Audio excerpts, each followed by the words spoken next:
Daripada Abi Hurairah radhiyallahu anhu, sesungguhnya Rasulullah sallallahu alaihi wasallam telah bersabda. Apa sabda tuan-tuan? Wallazi nafsi biyadihi, dan dalam jiwaku di tangannya. Maksud jiwa ni hak Allah SWT, tuan-tuan. Kan, segala kita ada ni tuan-tuan semua hak Allah Taala. Kan, mata, hidung, telinga semua hak Allah Taala, tuan-tuan. Ini semua pinjaman. Bukan hak asli, tak ada. Pinjaman. Yang asli ni hari kiamat nanti kita dapat. Tapi di dunia ni tuan-tuan, sebagai anggota ni semua pinjaman, tuan-tuan. Pinjaman saja, bukan kekal abadi. Pinjaman. Sebab tu kata Nabi, wallazi nafsi yabidi, jiwa tu di tangan Allah Taala. Maksudnya jiwa ni semua hak Allah Taala.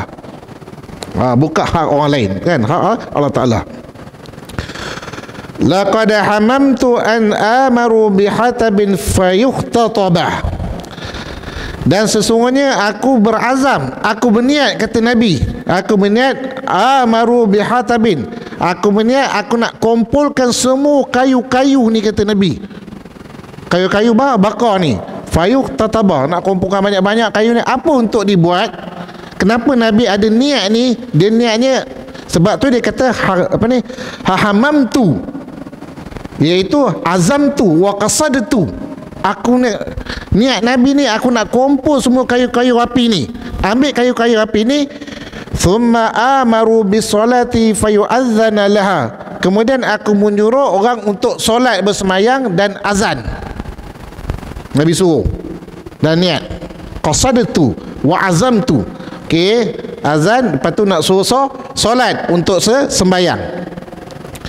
Thumma amaru rajulan fayu'ammana nasa, kemudian aku berazam nak menyuruh seorang tu jadi imam.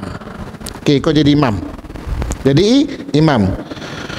Thumma ukhalifa ila rijal, kemudian aku dengan sahabat yang lain, fa uharrika alai buyutahum, aku datang ke rumah orang yang tak pergi solat berjemaah ni, tuan-tuan, dia nak bakar. Bawa kayu api, tuan-tuan, nak bakar. Nabi nak buat. Kalau kita, ya Allah, zalim ni nak bakar rumah orang, kan, contoh. Zalim ni, Nabi nak bakar rumah orang. Kalau seperti akal. Padahal semayang je, bukannya apa, kan? Semayang je.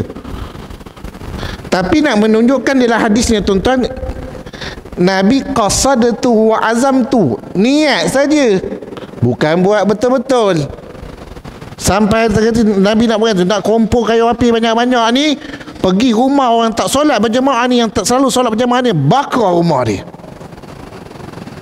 Merupakan ancaman kepada sesiapa bagi yang melalaikan ataupun yang tak solat berjemaah selalu dengan tiada keuzuran.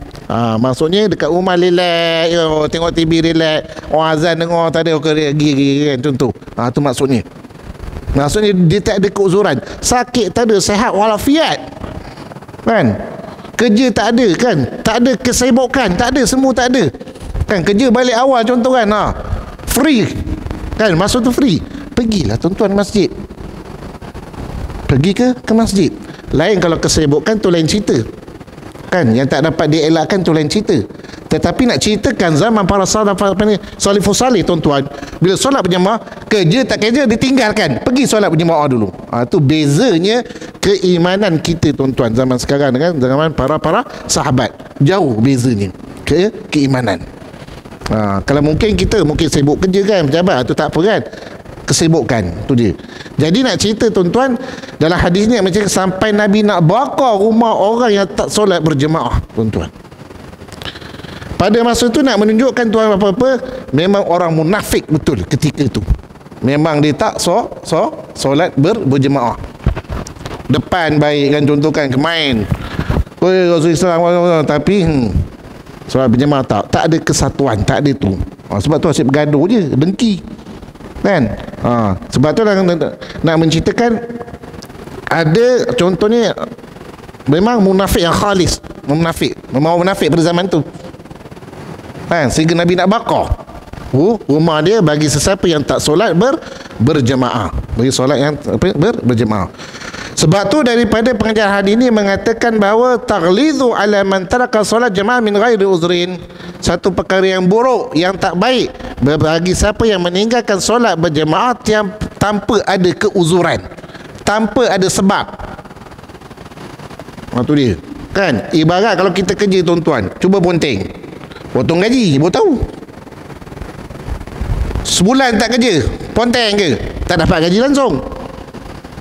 Begitu je ibarat kita solat berjemaah kan, dapat pahala kan, pahala berlipat kali, 27 kali ganda kan. Ponteng tak lagi kan, dapat satu je pahala. Itu pun Allah tak nak bagi satu je tuan-tuan, satu pun dapat jugalah, alhamdulillah kan. Tak solat berjemaah, solat tu dapat satu je pahala, berbandingkan 27 pahala ganjaran darajat tuan-tuan. Besarnya kelebihannya solat berjemaah. Wahtalafal ulama fil hukmi salatul jamaah ghairi Jumaah. Berbeza pendapat ulama tentang hukum solat berjamaah tanpa Jumaat. Maksud Jumaat je, solat Jumaat memang wajib tuan-tuan. Solat berjemaah pergi. Solat Jumaat wajib berjemaah. Ada solat rumah, ramai-ramai kumpul, okey kita solat Jumaat kat rumah, seorang baca khutbah, 4 orang jadilah, alhamdulillah. Tak boleh. Masih PKP kan tu. Oh, PKP. Oh, ramai tak dibenarkan solat Jumaat kan. Itu berapa lama? Oh, boleh buat ikut akal sendiri, solat berjemaah di rumah. Tak boleh kan. Fatwa Johor pun dah keluar masa tu kan, tak boleh kan. Solat Zuhur walaupun hari Jumaat, walaupun hari Jumaat kan. Disebabkan tak boleh ikut solat, okey, tak boleh lah kan. Tak boleh. Sebab tu solat Jumaat ni wajib kita pergi, kecuali keuzuran lain cerita, sakit ke apa, sebab benda lain kan, bermusafir ke apa, tu lain cerita, tu bersebab lain cerita ni. Tapi dia duduk di kampung tu senang-senang lenang, tak pergi solat Jumaat, berdosa. Sehingga hadis riwayat lain mengatakan bahawa siapa tak solat berjemaat tanpa keuzuran, senang tak pergi 3 kali kan tuan-tuan, hati dia cuk hitam gelap tuan-tuan. Allah Ta'ala cuk hati dia tu. Kalau tu ulama kata saya dia nifak, munafik pula. Kalau cakap munafik marah kan, munafik marah kan, cakap munafik sebab bahasa tu ya Allah tahu pula marah kan. Itu nak ceritakan persamaan orang munafik pada zaman Rasulullah. Tu dia cakap munafik marah pula kan. Tu dia kan. Sebab tu hadis kata 3 kali kan, berturut-turut tanpa kuzuran, relax, tak nak solat jemaah, tak nak solat, pergi relax kat rumah solat kan. Tak boleh. Maka dicop hati dia hitam, beku kan, tak rahmat daripada Allah SWT. Jadi ini merupakan ancaman. Bukan Nabi buat betul-betul tuan-tuan, ghibah bakar tak ada, bukan. Nabi tak buat, tapi qasadtu wa azamtu, aku nak buat macam itu lah, kata Nabi, bagi sesiapa yang tak solat berjemaah. Dalam hadis ini menyatakan bahawa Rasul tidak kata keinginan membakar, tapi azam saja. Dia tak, maksudnya tak bagi betul-betul, dia azam. Dan masa tu memang jelas keadaan pada masa tu, memang orang yang tak berjamaah pada masa tu memang orang yang munafik ketika itu. Memang orang munafik. Cuma sini tadi yang dikatakan bahawa pendapat ulama tentang hukum solat berjamaah, faqilah, ada yang dikatakan fardu ain, wajib tiap-tiap seorang tu fardu ain pergi solat berjamaah. Ini bagi pendapat Imam Ahmad bin Hanbal. Wajib kata dia, tak pergi berdosa. Tu dia. Kan, jika tiada keuzuran. Ini bagi pendapat Imam Ahmad bin Hanbal. Fardu ain ala rijal al-ahrari al-muqimin ghairil ma'zurin, tanpa ada keuzuran. Yang mukim, dia duduk satu tempat tu tuan-tuan, tetapi dia tak pergi solat berjemaah. Ni bukan solat Jumaat, ni solat berjemaah. Nak cerita solat berjemaah, solat Zuhur, Asar, Maghrib, Isyak, Subuh. Ni kata Imam Ahmad bin Hanbal, fardu ain, wajib. Fardu ain. Wastadallu bihadzal hadis wa bihadis adamu tarkhis. Dia berdalilkan pada hadis itu Ibnu Abu Maktum kan, bitark jemaah yang kita dah baca sebelum ni, iaitu orang buta. Dia mengatakan bahawa, wahai Rasulullah, adakah aku ada keurusan, aku buta tak nampak nak pergi masjid ni kan. Kata Nabi, ya, ada kelonggaran, pergi balik. Tiba-tiba dia pergi, tiba-tiba Nabi panggil balik.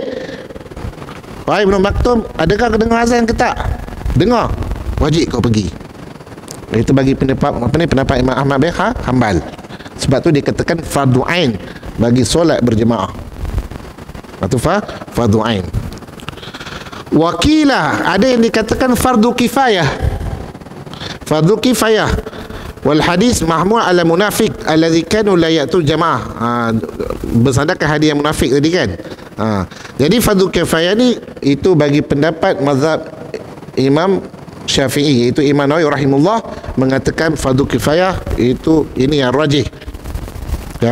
Rajih dikatakan fardu kifayah. Masuk fardu kifayah ni tuan-tuan, nak ceritakan bahawa ada solat berjemaah dan satu masjid kan yang dia tak pergi, maka tak berdosa. Contoh, tak ada orang solat berjemaah, tu yang berdosa. Tu dia kan. Jadi fardu kifayah. Jangan tuan-tuan pula, dah ada orang sembahyang masjid, tak apa, selamat kita sembahyang solat kat rumah. Jangan. Sebab dah ada orang kata solat kat masjid, relax kita kan solat kat rumah. Fardu kifayah kata dia. Tak, jangan beranggapan macam itu kan. Jangan beranggapan itu. Kerana kita akan baca hadis di bawah ni nak menunjukkan bahawa di antara sunnah dan contoh tauladan yang baik solat di masjid, sebagaimana Nabi solat di masjid.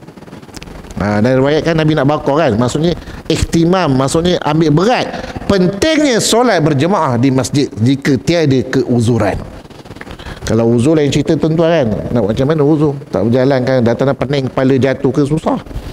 Jadi tanpa keuzuran, jika tiada keuzuran, pergilah ke masjid. Pergi masjid untuk menunaikan solat secara berjemaah. Itu fardu kifayah. Wakilah, ada yang dikatakan sunnah. Ini bagi pendapat Imam Hanafi. Kan dia berpandukan kepada hadis iaitu 27 darajat solat berjemaah. 27 derajat solat berjemaah dikatakan sunat muakkad ataupun sunnah solat berjemaah. Tu dia solat jemaah. Dan hadis yang keenam, ni kita nak tengok hadis ni tuan-tuan, nak menyatakan solat berjemaah ni kan yang dikata adalah fardu kifayah. Tak payah ke solat kat masjid, fardu kifayah kan, dia fardu kifayah. Kita terlepas kan. Ni hadis yang seterusnya, iaitu hadis yang keenam. Wa ani bin Mas'ud radhiyallahu anhu qala man sarahu an yalqa Allah ta'ala ghadan musliman falyuhafiz ala haula'i as-salawati haitsu yunada bihinna fa inna Allah syara'a li nabiyikum sallallahu alaihi wasallam sunanal huda wa innahunna min sunanil huda. Daripada Ibnu Mas'ud radhiyallahu anhu telah berkata, man sarrahu an yaqallahu ta'ala ghadan musliman, sesiapa yang ingin bertemu dengan Allah SWT esoknya dalam keadaan muslim. Sesiapa yang ingin bertemu dengan Allah Ta'ala dengan keadaan musliman, orang muslim, falyuhafiz ala haula'i salawati, maka hendaklah dia pelihara solat. Kata Nabi, maka hendaklah dia peliharakan solat salawati, zuhur, asar, maghrib, isyak, subuh. Pelihara ini solat ni. Haitsu yunadi bihinna, ada tambahan. Pelihara solat macam mana tuan-tuan? Iaitu ketika haitsu yunada bihinna, ketika panggilan azan. Bermakna apabila panggilan azan tuan-tuan, solat berjemaah. Kata Nabi, sesiapa yang menjaga solat sekiranya dia dengar panggilan azan. Sesiapa yang nak jumpa dengan Allah Ta'ala dalam keadaan musliman, kata Nabi, hendak dah pelihara ataupun jaga bagi sesiapa dia solat tu yang lima kali tu, dia dengar azan saja, dia pergi solat berjemaah. Pelihara, kekalkan jika tiada keuzuran tuan-tuan. Pelihara, masuk solat kan, Allah Akbar, solat berjemaah. Tu dia kan, zuhur, asar, maghrib, isyak, subuh, 5. Lebih tak ada. No. Nasib baik 5 kali tuan-tuan, bayangkan tuan di 5. Kalau sebelum tu 50 kali kan Isra Mi'raj kan, 50 bayangkan macam mana kita nak tuan. Memang tak kerja kita. Bayangkan 50. Nasib baik dikurangkan sampai 5 pun malas tu. Oh, malas berat kan. Itu pun ada yang tak semayang tuan-tuan. Dah PKP lama kan. Ada yang tak semayang sampai sekarang. Dah lama tak pergi masjid kan. Dah lama apa ni 2 bulan ke 3 bulan. Dah biasa. Dah sedap duduk rumah. Dah tak pergi masjid. Dah biasa. Tu je. Tu. Jadi biasakan pergi ke masjid tuan-tuan. Jika tiada keuzuran. Fa innallaha syara'a li nabiyyukum sallallahu alaihi wasallam wa sunanal huda. Sesungguhnya Allah Ta'ala telah mensyaratkan nabi-nabi mereka, iaitu terutama Nabi Muhammad sallallahu alaihi wasallam. Wa innahunna min sunanil huda. Dia adalah salah satu sunan ataupun sunnah petunjuk daripada Rasulullah. Di antaranya solat berjemaah di masjid. Dan dinyatakan hadis ni tuan-tuan. Allah Ta'ala telah mengiktirafkan. Di antara contoh huda, contoh tunjuk yang terbaik tuan-tuan, solat berjemaah di masjid, bukan berjemaah di rumah. Kecuali keuzuran ke lain, tu tak apa solat berjemaah, ataupun kan dah terlepas ke apa kan, memang tak ada solat berjemaah lagi kan tuan-tuan, solat di rumah tak apa kan, dah terlepas mungkin ada keuzuran, tu lain cerita tuan-tuan, ada keuzuran yang tak dapat dielakkan. Walau annakum sallaitum fi buyutikum kama yusalli hadzal mutahallifu fi baiti la taraktum sunnatan nabiyyikum. Nabi dah beritahu tuan-tuan. Apa kata Nabi? Sekiranya mereka solat di rumah-rumah mereka. Nabi dah beritahu. Sekiranya mereka solat di rumah-rumah mereka. Kama yusalli hadzal mutahallifu, sebagaimana semayang orang mutakhalif, iaitu orang semayang dia, maksudnya dia tak solat berjemaah kan. Mutalib maksudnya, mutakhalif maksudnya dia tak campur. Tu dia kan, mutakhalif dia beza, dan dia solat di rumah. La taraktum sunnatan nabi, sesungguhnya kamu telah meninggalkan sunnah nabi-nabi kamu. Kamu telah meninggalkan sunnah nabi-nabi kamu. Ni kata Nabi tuan-tuan, bukan kata saya tuan-tuan. Ni kata Nabi. Nabi dah beritahu dah kan. Walau taraktum sunnata, sekiranya mereka meninggalkan sunnah nabiyukum, nabi-nabi mereka, la dalaltum. La dalaltum, takut kamu akan sesat. Takut sesat, bukan sesat keluar pada Islam kan, bukan tuan-tuan. Takut dia lalai, sesat, jauh. Solat-solat kat rumah tu bukan orang nampak tuan-tuan. Bila-bila solat-solat diri, tak semayang pun orang tak nampak. Tak semayang bukan orang nampak, tapi Allah Ta'ala nampak tuan-tuan. Itu kita takut kan. Dia solat kat rumah selalu kan. Kalau kita hukum ada zahir, dia solat kat rumah tak apa. Takut tak solat, tu kita risau tuan-tuan. Takut tak solat kat rumah. Sebab apa? Orang tak nampak. Orang tak nampak. Budak-budak kan solat kan tuan-tuan. Kalau kita tengok mak bapak solat, Allah khusyuk budak anak-anak kita. Bila kita tempat lain tak solat lagi, main. Biasa gitu. Sebab tak nampak, orang tak perhatikan, orang tak pantau kan. Anak-anak bila tak ada dia main anak, tak payah solat.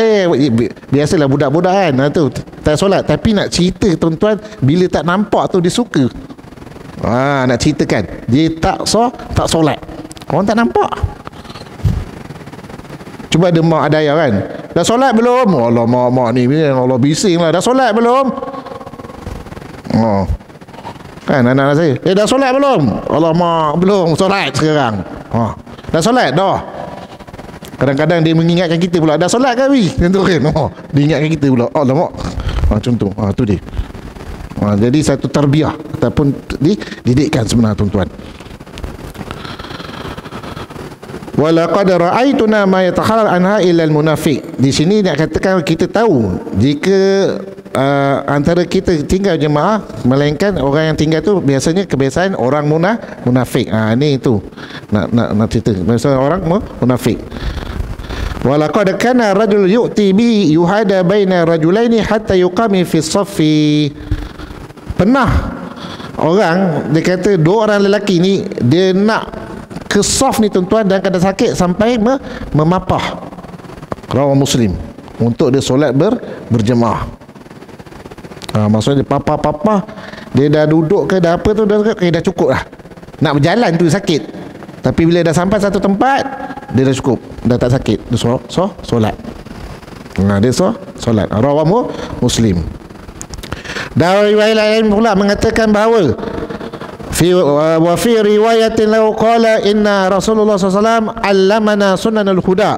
Sesungguhnya Rasulullah SAW telah mengajar kami di antara petunjuk-petunjuk sunnah Nabi. Wa inna min sunanil huda as-salat fil masjid alladhi yu'adhdhanu fihi. Iaitu sesungguhnya daripada sunnah petunjuk, iaitu solat di masjid yang diazankan padanya. Kita dengar azan, tu di antara sunanul huda, kata Nabi. Itu sunnah Nabi tuan-tuan. Dengar azan saja pergi ke masjid. Jika tiada keuzuran. Takut orang silap faham, sakit-sakit dia nak pergi juga kan. Sunnah Nabi kan, contoh kan, tak faham sampai panik sampai jatuh. Tak boleh lah kan. Jika ada keuzuran tu lain cerita tuan-tuan kan. Ni tiada keuzuran, keuzuran. Sebab tu Imam Nawawi rahimahullah dia mengambil hadis ni diletakkan dalam bab, iaitu bab kelebihan solat berjemaah. Selain mendapat pahala 27 darajat tuan-tuan, ini adalah dalam hadis ini menunjukkan salah satu petunjuk sunnah Nabi, solat berjemaah di masjid, bukan solat berjemaah di rumah. Solat di rumah tuan-tuan, solat sunat. Kalau nak solat sunat berjemaah dengan anak bini pun, contoh nak tunjukkan, boleh di rumah untuk solat sunat. Tapi sekali-sekali nak solat wajib kan, contoh Zuhur solat maghrib, solat sekali-sekali boleh, jangan selalu kan. Maksudnya solat dengan anak, dengan bini kat rumah, tapi jangan selalu, tak boleh. Sebab solat lelaki di masjid, solat perempuan di rumah afdal, yang lebih baik. Tu perempuan di rumah. Kecuali kalau ada ilmu, majlis ilmu ke nak pergi, itu dikatakan harus perempuan pergi ke masjid untuk dengar. Itu harus. Tapi banyak ada syarat-syarat dia kan, jangan pakai wangi, pakai apa kan. Tu banyak tu. Ada dia punya keterangan dia dan syaratnya. Nanti kita akan jumpa. Kita akan jumpa. Tu hadis yang ke-6 ni, hadis yang ke-6.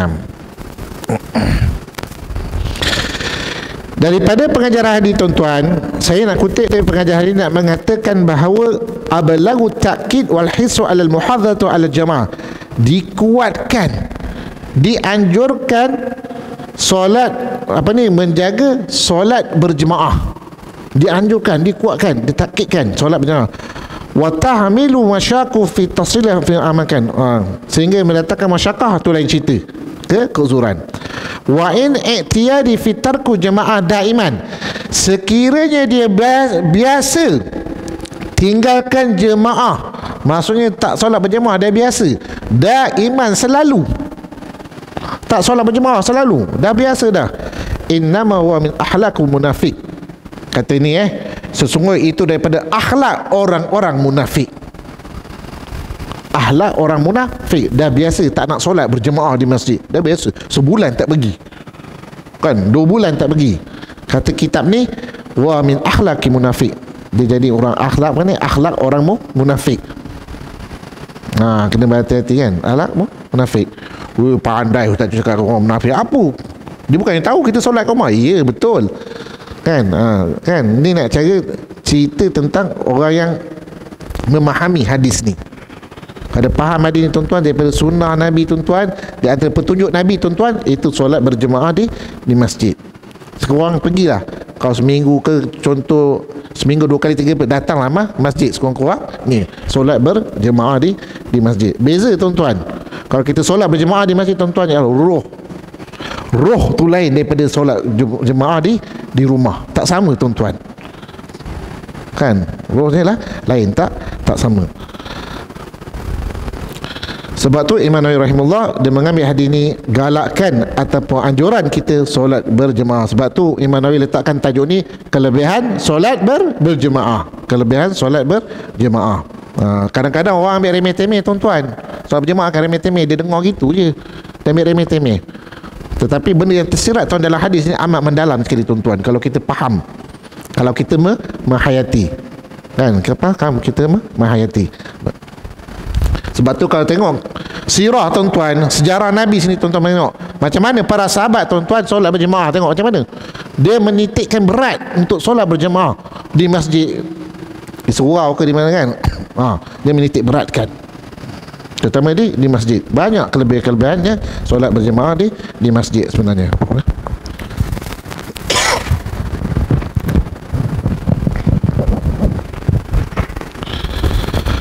Dan hadis yang ketujuh dan bab yang terakhir dalam bab ni tuan-tuan, wa an Abi Darda'i radhiyallahu anhu qala sami'tu Rasulullah sallallahu alaihi wasallam yaqulu ma min salasatin fi qaryatin wala badrin la tuqamu fihim as-salatu illa qad istahwiza alaihim asy-syaitan fa'alaikum bil jamaah fa innama ya'kulu dhi'bu min al-ghanami al-qasiyata, rawa Abu Daud, diriwayatkan oleh Abu Daud. Daripada Abi Darda radhiyallahu anhu telah berkata, aku telah mendengar Rasulullah sallallahu alaihi wasallam telah bersabda, ma min salasatin fi qaryatin, ada satu desa, ada satu kampung, dekat situ ada 3 orang saja tuan-tuan. Salah satu, ada tiga orang. Satu kampung, satu desa, ada 3 orang. Wala badrin, dan di lembah ataupun di pendalaman, tiga orang. La tuqamu fihi musalah, dan dia tidak mendirikan solat. Tuqimu, la tuqamu, dia tidak mendirikan solat. Maksudnya dia tidak mendirikan solat berjemaah. Itu dia. Illa qad istahwazu alaihimus syaitan, kecuali orang itu akan dikuasai oleh syaitan ataupun iblis. Dia tak solat berjemaah. Sebab tu dia kata tuqamu, tidak dirikan. Masuk dalam hadis ni, sebab tu ulama mengatakan la tuqamu maksudnya fardu kifayah ketika tu. Fardu kifayah. Kalau dikatakan la yuqimu, dia tak berikan semua, maka dikatakan fardu ain. Tetapi dalam hadis ni kata la tuqamu, dia tidak akan solat seorang tu. Masuk mungkin 2 orang lagi dia solat berjemaah, itu dikatakan fardu kifayah. Dikatakan fardu kifayah. Dia tidak akan solat, kecuali orang yang ni dia akan dikuasai oleh syaitan, akan ganggu oleh syaitan ataupun iblis. Fa'alaikum bil jamaah, maka kata Nabi, hendaklah berjemaah, solat berjemaah, kata Nabi. Fa innama ya'kulu dhi'bu minal ghanami al-qasiyah, sesungguhnya serigala itu akan makan kambing sekiranya dia bersendirian. Kambing seorang-seorang, sedarlah serigala nak makan. Syaitan iblis tengok orang tu seorang-seorang, duduk seorang-seorang, ibarat seorang, iblis syaitan pun datang masuk dalam hati, goda. Ataupun dia tengok TV kan, tengok bola, dia goda. Yang nak pula cerita bola ke cerita apa kau dia, nak solat semayang kan. Banyak cerita solat. Alah tak apa, tak pergi lah tengok cerita ni, bersiri, terlepas rugi. Terlepas rugi katanya. Kan? Cerita bersiri-siri ni ada agenda orang-orang kan. Dia keluarkan siaran yang sedap-sedap ni ketika waktu maghrib, waktu isyak, nak melalaikan supaya tak pergi ke solat ke masjid. Ataupun ni cerita ni cepat-cepat dia solat sekejap je, Allah tengah-tengah ni datang balik janji solat kata dia, habis. Jadi dalam solat tu tak ada ruh nak solat kan, tak ada khusyuk, tak ada semua, tak ada kan. Kita lepas solat ni kan berzikir, contoh kan zikir menghadap Allah SWT, beristighfar. Ni lepas solat, Assalamualaikum warahmatullahi wabarakatuh, dah tinggalkan tu, pergi tengok TV, sambung. Tu dia, tu ancaman. Sambung dia, sambung. Fa inna ma ya'kulu dhi'bu min al-ghanami kal-qasiyah. Sesungguhnya serigala itu akan makan kambing yang bersendirian. Bersendirian, maka dia akan digoda oleh iblis atau syaitan. Kecuali kau solat berjemaah kan, bersatu kan. Allah, imam, kita dengar imam baca khusyuk, tawaduk.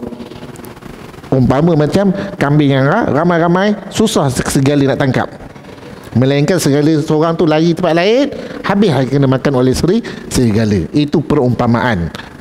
Perumpamaan yang dia datang oleh Nabi kan, hadis ni. Abu Dawud. Sebab tu Imam Nawawi rahimahullah dia mengambil hadis ni letakkan dalam bab kelebihan solat berjemaah. Kelebihan solat berjemaah. Okey, kita ambil satu hadis lagi dan tajuk baru insya-Allah. Babul hissu 'ala al-huduril jamaah fi subhi wal isya. Bab anjuran datang solat berjemaah pada waktu subuh dan waktu isyak. Apa kelebihannya? An Utsman bin Affan radhiyallahu anhu qala sami'tu Rasulullah sallallahu alaihi wasallam yaqulu man shalla al-isya fi jama'atan faka'annama qama nisfa al-lail wa man shalla subha fi jama'atin faka'annama shalla al-laila kullahu, rawa Muslim. Daripada Utsman bin Affan radhiyallahu anhu telah berkata, aku telah mendengar Rasulullah sallallahu alaihi wasallam telah bersabda, man sholal isya fi jama'atin, siapa solat isyak secara berjemaah, kata Nabi, berjemaah, faka'annama qama nisful lail, seolah-olah dia telah bangun ataupun dapat pahala separuh malam. Dapat apa? Pahala solat tu dah, pahala solat tu seolah-olah dapat pahala separuh malam. Siapa solat berjemaah waktu isyak ni tuan-tuan.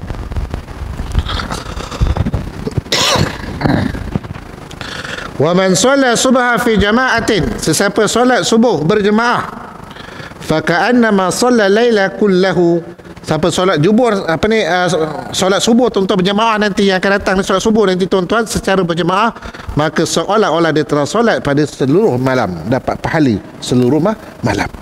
Nak cerita tuan-tuan, ganjarannya kita solat isyak ni tuan-tuan, habis solat isyak kita balik rumah kan, kita akan dapat pahala sampai nisful lail tuan-tuan.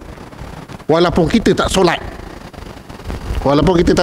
nak ceritakan ganjaran pahala saham tu dapat jalan. Tu dia, sampai nisful lail. Kan? Siapa solat berjemaah subuh tuan-tuan, berjemaah subuh ni tuan-tuan, satu malam dapat pahala tuan-tuan. Walaupun kita dah tidur lama kan, lepas tu kita solat subuh berjemaah, seolah satu malam kullahu, laila kullahu, satu malam kita dapat ganjaran. Walaupun kita tak solat kan, kita dapat pahala ganjaran daripada Allah SWT. Itu kelebihan bagi sesiapa yang solat berjemaah pada waktu subuh dan pada waktu isyak tuan-tuan. Ganjaran yang amat besar sekali tuan-tuan, yang besar.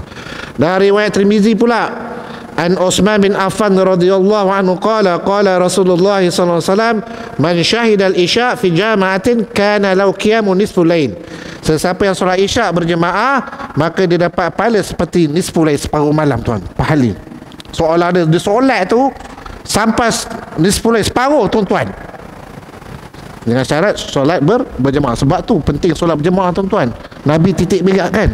Ni sebab ni ganjaran dan pahala siapa dapat solat berjemaah.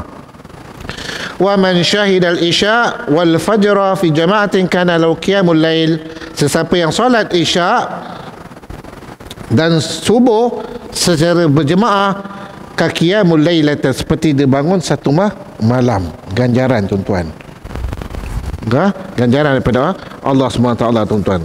Mana kita nak cari tuan-tuan? Tu dia. Itu ganjaran yang Allah Ta'ala berikan tuan-tuan, dengan syarat solat berjemaah, isyak berjemaah dan solat subuh berjemaah. Itu dia. Jadi rasa setakat tu tuan-tuan, mudah-mudahan tuan-tuan dapat faham daripada hadis yang diletakkan oleh Imam Nawawi rahimahullah, terutama dalam bab kelebihan solat berjemaah. Jadi apa yang baik tuan-tuan kita dapat amalkan, kita ikut tuan-tuan, yang tak baik kita buang jauh-jauh tuan-tuan. Mudah-mudahan kita akan diberkati oleh Allah SWT. Nanti kita akan sambung kenapa solat subuh, solat isyak ni kenapa penting. Bukan solat asar tak penting, penting juga. Tetapi kebiasaan kenapa, apa hikmah dia, kan kita akan sambung. Assalamualaikum warahmatullahi wabarakatuh.